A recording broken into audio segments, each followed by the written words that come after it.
Here's the instruction for the voter. Thanks, everybody. First, I'd actually really like to thank Susan and Claire for granting us statehood, since, you know, we have a little issue with that right now.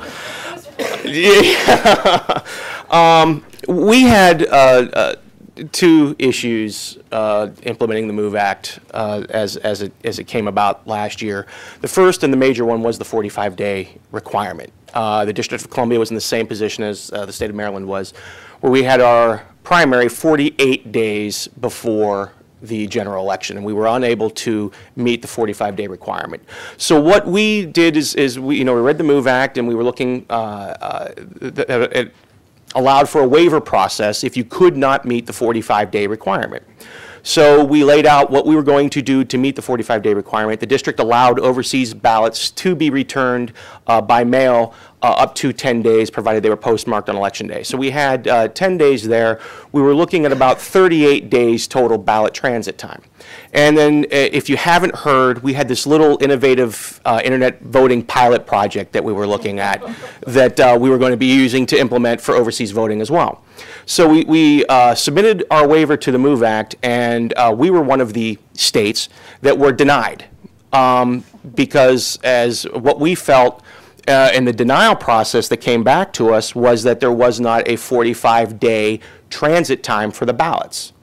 Well, again, we thought, well, that's what the waiver was for, was that we couldn't meet the 45 days, so we were applying for the waiver. We acknowledged that it was going to be a one-time waiver and that the district was going to be looking at moving its primary from September and making it earlier. And as a matter of fact, the district has just dropped the bill on Tuesday to move the primary to the second Tuesday, the first Tuesday after the second Monday in June. So, we've acknowledged it, and we have the legislative ability to move that forward, so we're going to do so. So we had the discussions with Department of Justice, and the representatives in here. Please don't send me to the IRS for audits or anything when I'm going to be discussing we had some difficulties with Department of Justice that I felt during the waiver process. We felt that they selected the 45-day requirement a little bit arbitrary, and that we had enough solutions to meet the military and overseas voters. One of the solutions that came about was we'll just send out a federal ballot. Well, as I said earlier, we're not a state. So they were electing to offer to disenfranchise our voters on the races that mattered over a race where we didn't have a say. We were able to meet an agreement, and what we were able to do, and we were lucky we were able to do it because my office is all a state and local agency. I'm a local office on steroids. We're able to proffer our own regulations. And we were able to extend the deadline for overseas ballots to be returned another 7 days, giving a 45-day transit time.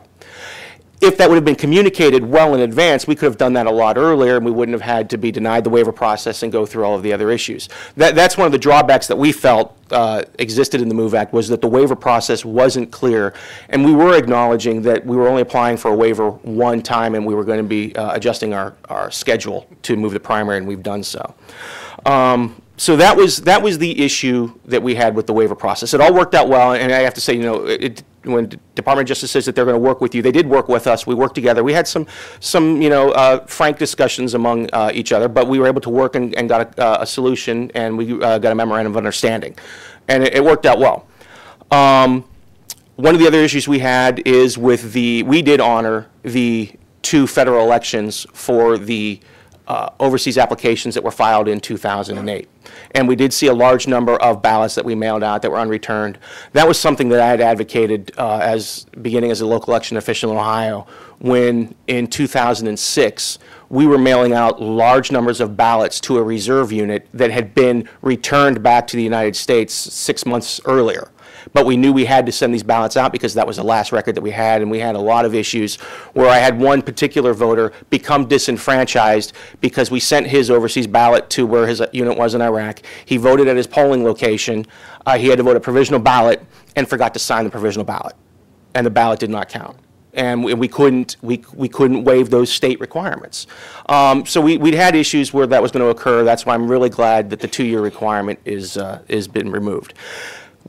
Okay, I'll talk about the internet voting pilot project that we had. I want to dispel a couple myths. I get really, I don't want to say angry, but No one was elected in this project. Okay, so when people say that people were elected in this project and that people changed the election, that is not the case. We opened this up in a test environment. We were trying to be very responsible, and we were very happy with the way that everything came out. We're happy that we found vulnerabilities in the system. We're ecstatic. That's why we did it. We're hoping to engage the community further so that we can try to find vulnerabilities and reach a solution. We have to have some sort of solution to where we can reach people overseas. It's not just military people. You know, there are people that sit in an Arctic, you know, or an Antarctic scientific area where, you know, they can't get a ballot as well. There are people all over the world. There are Peace Corps workers in the middle of some country that don't have access to post, but they do have access to internet, and we have to try to reach those voters. We have to look at small pilot projects, and we have to be responsible, and that's why we want to engage the community to help us find the solutions. Thank you. Okay. Thank you, Rokey.